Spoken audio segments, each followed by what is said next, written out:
Welcome back. Planning or preventing pregnancies is getting easier thanks to technology. A study from Georgetown University showed one popular family planning app, Dot, is about 95% effective, which is almost the same as the pill. Haley Hernandez has more.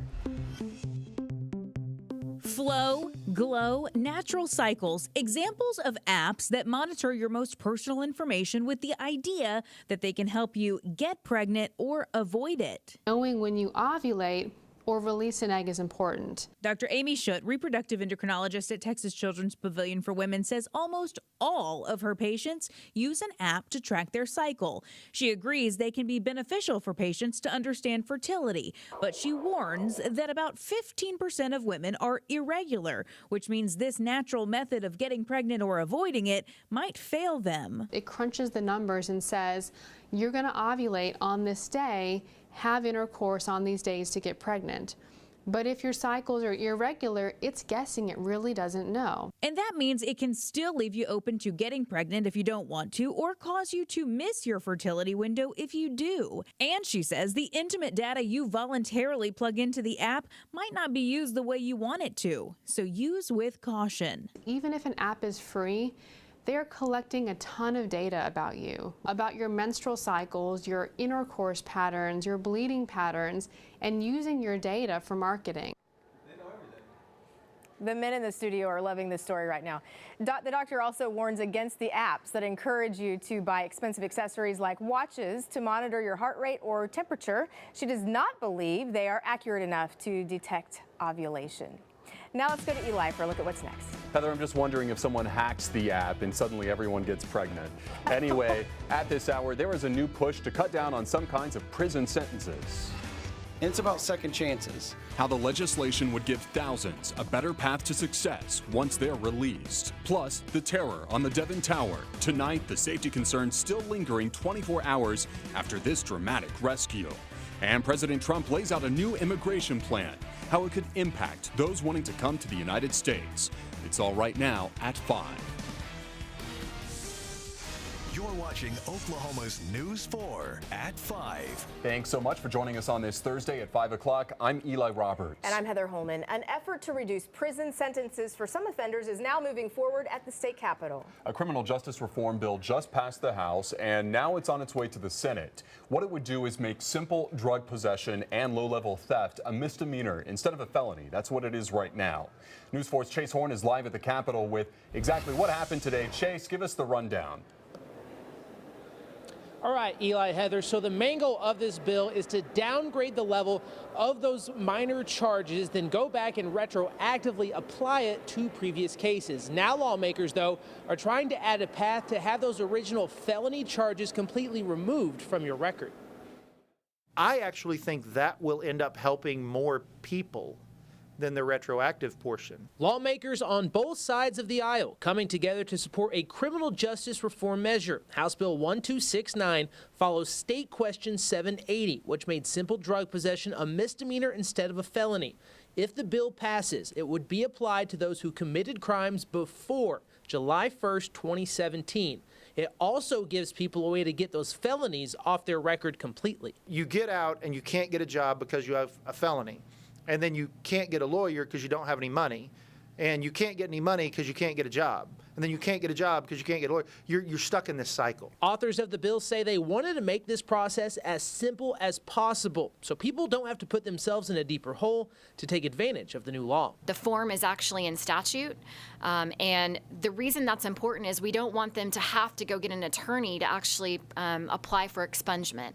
So it makes the process for them incredibly simple, and I think that's a huge win. Representative Justin Humphrey voted against the bill. He says there's a lot the bill doesn't do, but allowing someone to clean up their record is something he absolutely supports. I think we even need to have a conversation that when people have a 10-year period of time with no crimes and they've gotten their life straight and they were 19 or 18 and messed up and now they're 30 and they worked a job and they're doing great, we need to look at restoring their rights and making them full citizens and give them back their rights.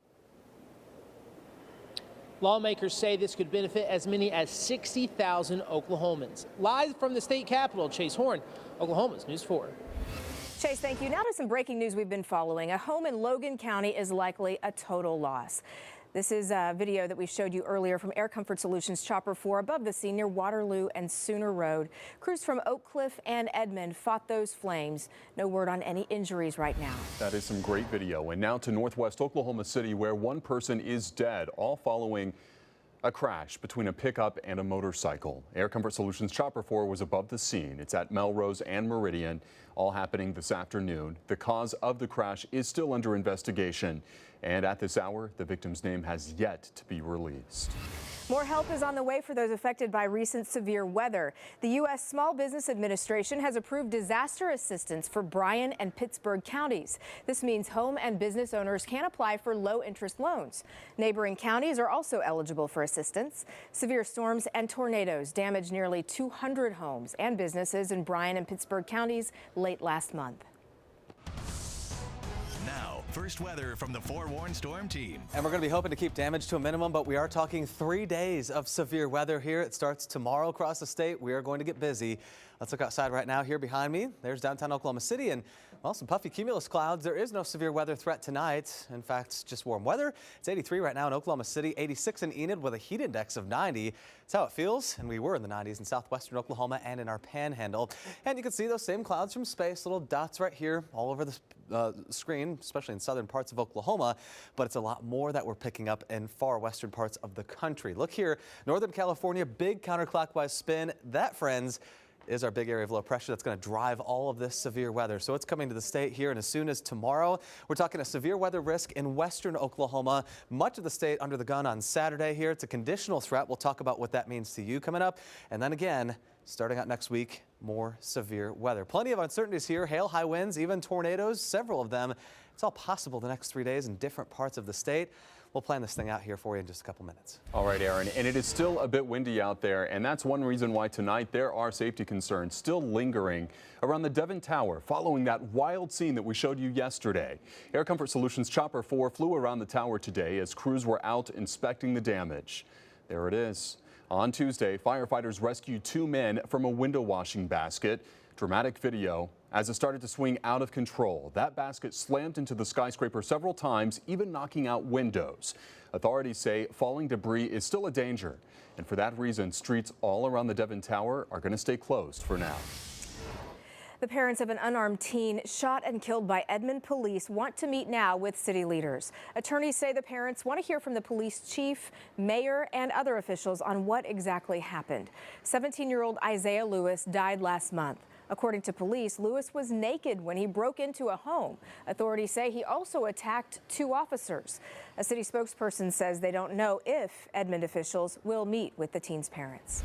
And on Crime Watch tonight, a man is behind bars after firing several shots at people in Spencer, allegedly. His name is Omega Wallace, and now he's spending time at the Oklahoma County Jail. The sheriff's office says Wallace shot several rounds at a group of people late last Thursday. No one was hurt, though.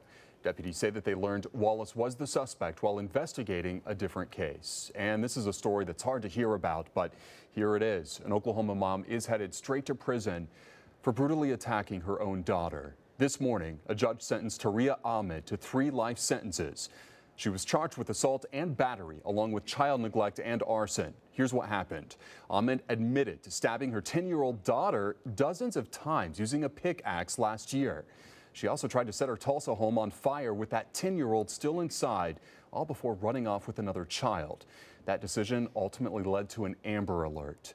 The daughter she stabbed has since recovered. Good news there, but Ahmed says that she was upset with how her children were reading and looking at her, and that's why all of this happened.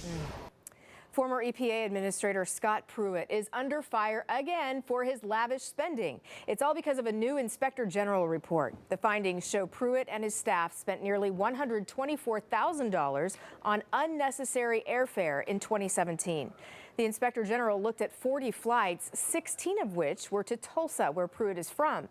Pruitt resigned from the EPA following a number of ethics scandals, some related to his spending habits. The Inspector General says the EPA should determine whether Pruitt needs to pay back the nearly $124,000.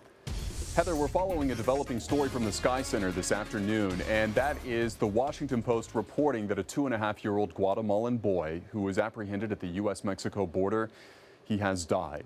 That child was in the hospital in U.S. custody for several weeks. He's the fourth migrant child to die in U.S. custody. All of this as President Trump announces a new plan for immigration.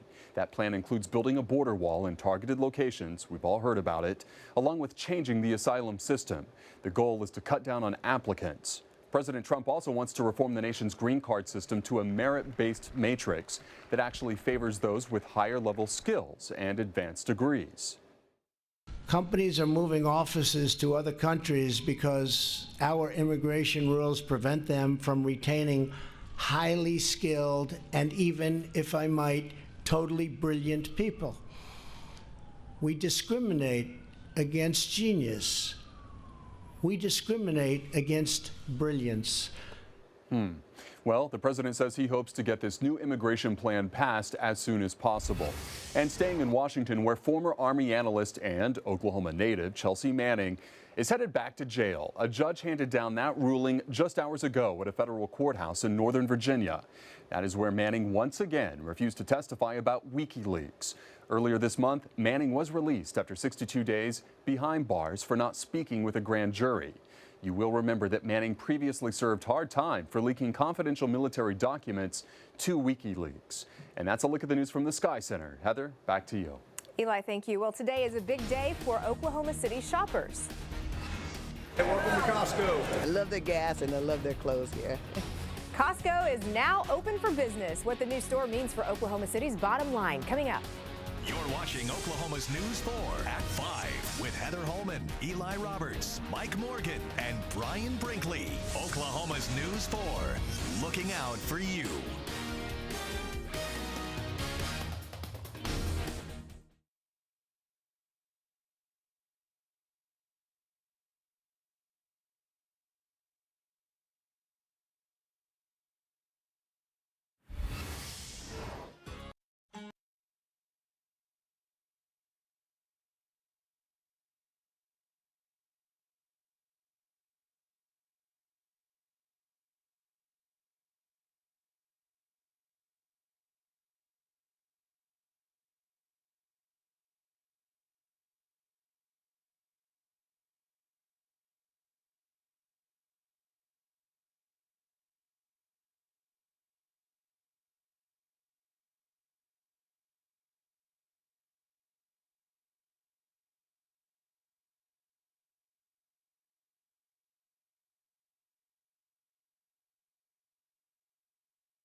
Hey, come watch the news. Wait, what's up? Maybe it was like a new girlfriend or something. No, don't worry. No, we're first cousins. Don't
Our Foresight drone in the sky early this morning as Costco finally opened the doors to its new store in Oklahoma City at Western and Memorial.